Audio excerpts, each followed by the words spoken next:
States या sub division क्या होते हैं, तो आप वो वीडियो ज़रूर देखें। पिछले वीडियो में हमने देखा था कि रहा था आएगा तो कौन सी टेंस होगी, चुका था आएगा तो कौन सी टेंस होगी, उनकी हिंदी की पहचान और इंग्लिश में उनका सेंटेंस मेकिंग। अगर हिंदी वाक्यों के आखिरी में रहा था आएगा या चुका था आएगा या फिर रहा था आएगा तो उनमें कौन कौन सी हेल्पिंग वर्ब यूज़ हो, वहाँ हमने सीखा था कि हिंदी में कैसे पहचाने कि कौन सा वाक्य किस काल के अंतर्गत आता है और उसको ट्रांसलेट करें कैसे करें और कैसे सेंटेंस मेकिंग करें। ये सब हमने पुराने वीडियो में देखा था। अगर आपने वो वीडियो नहीं देखा है तो कृपया करके वो वीडियो जाके देखिए, क्योंकि उस वीडियो के बाद ये उसका द्वितीय पार्ट है जो कि आपके सारे कॉन्सेप्ट क्लियर कर देगा, जिसमें हम 12 टेंसेस को उदाहरण सही समझेंगे और उनका सेंटेंस मेकिंग करना सीखेंगे, जिससे हमें टेंस में हमारे सेंटेंस बनाना सीख जाएंगे। अब देखते हैं रिवीजन करके पुराना हमने क्या पढ़ा था। पहले हमने पढ़ा था कि टेंस के प्रकार क्या होते हैं। टेंस के बेसिकली 3 प्रकार होते हैं, प्रेजेंट, पास्ट और फ्यूचर। इन 3 कालों के भी 4-4 भाग होते हैं, जिन्हें हम इंडेफिनिट, कंटिन्यूस, परफेक्ट और परफेक्ट कंटिन्यूस के नाम से जानते हैं। इस तरीके से कुल मिला के 12 टेंसेस बन जाती हैं। अगर हम प्रेजेंट की बात करें तो present indefinite, present continuous, present perfect और प्रेजेंट परफेक्ट कंटिन्यूस। वैसे ही पास्ट में past indefinite, past continuous, past perfect और पास्ट परफेक्ट कंटिन्यूस। वैसे ही फ्यूचर में future indefinite, future continuous, future perfect और फ्यूचर परफेक्ट कंटिन्यूस। इस तरीके से कुल मिला के 12 टेंसेस तैयार हो जाती हैं। हम इसको 2 तरीके से कर सकते हैं। पहले या तो इंडेफिनिट सीरीज़ को निपटा लें या तो फिर प्रेजेंट सीरीज़ को। इंडेफिनिट सीरीज़ कैसे, पहले प्रेजेंट इंडेफिनिट, पास्ट इंडेफिनिट और फ्यूचर इंडेफिनिट। या तो फिर प्रेजेंट सीरीज़ कैसी, या तो फिर present indefinite, present continuous, present perfect और प्रेजेंट परफेक्ट कंटिन्यूस। पर हम इंडेफिनिट सीरीज़ के वाइज से करते हैं, बाकी आप जैसा करना चाहो वैसा कर लो। सबसे पहले आता है प्रेजेंट इंडेफिनिट। इसकी आइडेंटिफिकेशन या पहचान होती है ताहे, तीहे, तेहे। जिन सेंटेंस के आखिर में ताहे, तीहे, तेहे आता है वो प्रेजेंट इंडेफिनिट के अंतर्गत आ जाता है।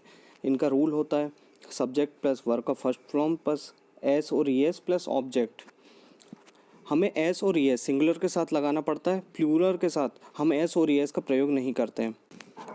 सिंगुलर कौन से होते हैं, he, she, it, Ram, Shyam, Sita, Geeta. Plural कौन से होते हैं, आई, वी, यू, दे। अब एग्जांपल देख लेते। पॉजिटिव सेंटेंस, राम क्रिकेट खेलता है, राम प्लेस क्रिकेट। नेगेटिव बनेगा Ram does not play cricket, और इंट्रोगेटिव बनेगा does Ram play cricket. Singular के साथ हम हमेशा डज नॉट का प्रयोग करते हैं नेगेटिव में। वैसे ही हम प्लूरल सब्जेक्ट में आई, वी, यू, दे के साथ हमेशा डू नॉट का प्रयोग करते हैं। वैसे इंट्रोगेटिव में हम हमेशा इंट्रोगेटिव में डू का प्रयोग करते हैं। आई प्ले क्रिकेट, मैं क्रिकेट खेलता हूँ। नेगेटिव में होगा I do not play cricket. वैसे ही do I play cricket interrogative में बनेगा। अब बात करते हैं पास्ट इंडेफिनिट की। इसकी पहचान होती है आ, ई, ए, या, ताता, तीथी, तेथे। वैसे ही रूल होगा सब्जेक्ट प्लस वर्ब का सेकंड फॉर्म प्लस ऑब्जेक्ट। अब एग्जांपल देखते हैं। राम ने क्रिकेट खेला या राम क्रिकेट खेलता था, Ram played cricket, Ram did not play cricket. वैसे ही इंट्रोगेटिव बनेगा, उसमें होगा did Ram play cricket. Did हमेशा इंट्रोगेटिव में प्रयोग होगा और नेगेटिव में डिड नॉट। इसमें डू और डस का प्रयोग नहीं होगा, ओनली डिड का प्रयोग होगा। ठीक है। फ्यूचर इंडेफिनिट में हमेशा गा, गी, गे का प्रयोग होगा। इसका रूल है सब्जेक्ट प्लस विल और शाल का प्रयोग, साथ ही वर्ब का फर्स्ट फॉर्म फिर ऑब्जेक्ट। एग्जाम्पल देखते हैं। राम क्रिकेट खेलेगा, Ram will play cricket, Ram will not play cricket, will Ram play cricket. एक बात याद रखनी योग्य है, फर्स्ट पर्सन आई और वी के साथ शाल का प्रयोग होगा, बाकी सब के साथ सेकंड और थर्ड पर्सन के साथ विल का प्रयोग होगा। वैसे आजकल शाल का प्रयोग बहुत ही कम हो गया और यहाँ के बराबर ही किया जाता है। ज़्यादातर फर्स्ट, सेकंड और थर्ड पर्सन के साथ विल का ही प्रयोग होता है। अब बात करते हैं प्रेजेंट कंटिन्यूस की। इसकी आइडेंटिफिकेशन यानी इसकी पहचान रहा है, रही है और रहे हैं इससे होती है। इसका रूल होता है जो कि सबसे कॉमन है subject plus is am are का प्रयोग, साथ ही में वर्ब का फर्स्ट फॉर्म प्लस आईएनजी और फिर ऑब्जेक्ट। एग्जाम्पल, राम क्रिकेट खेल रहा है, Ram is playing cricket, Ram is not playing cricket negative में, और इंट्रोगेटिव में is Ram playing cricket. Not हमेशा नेगेटिव में प्रयोग होगा और इंट्रोगेटिव में इज़ एम आर आगे आ जाएंगे हेल्पिंग वर्ब के तौर पे और सब्जेक्ट पीछे चले जाएगा।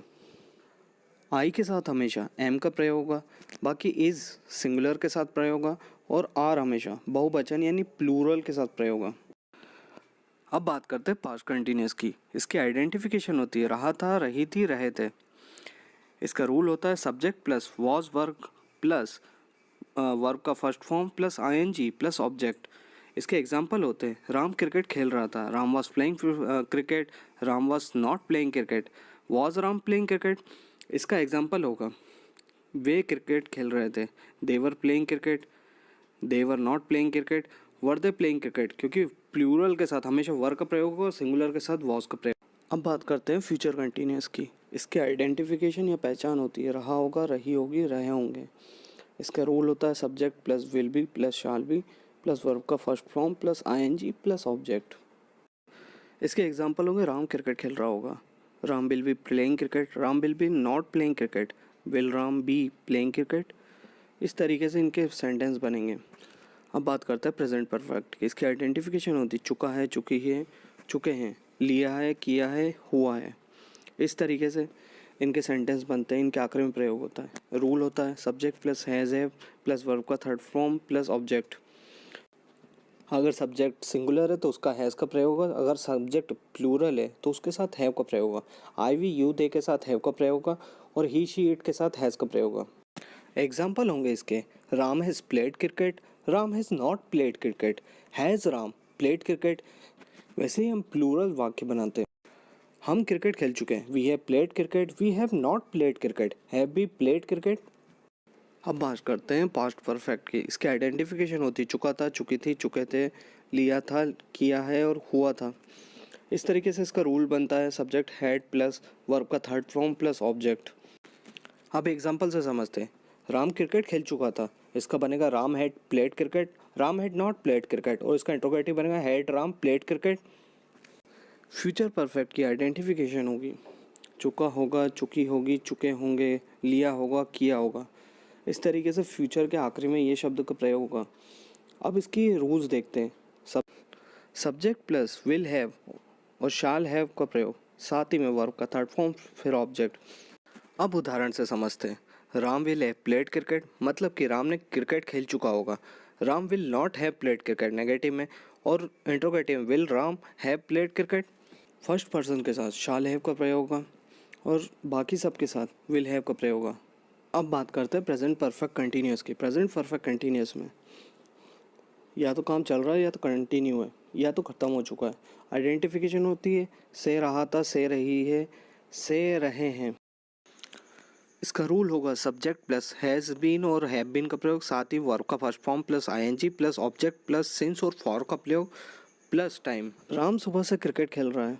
Ram has been playing cricket since morning, Ram has not been playing cricket since morning और इंट्रोगेटिव बनेगा has Ram been playing cricket since morning. अब बात करते हैं पास्ट परफेक्ट कंटिन्यूअस की। इसकी आइडेंटिफिकेशन होगी से रहा था, से रही थी, से रहे थे।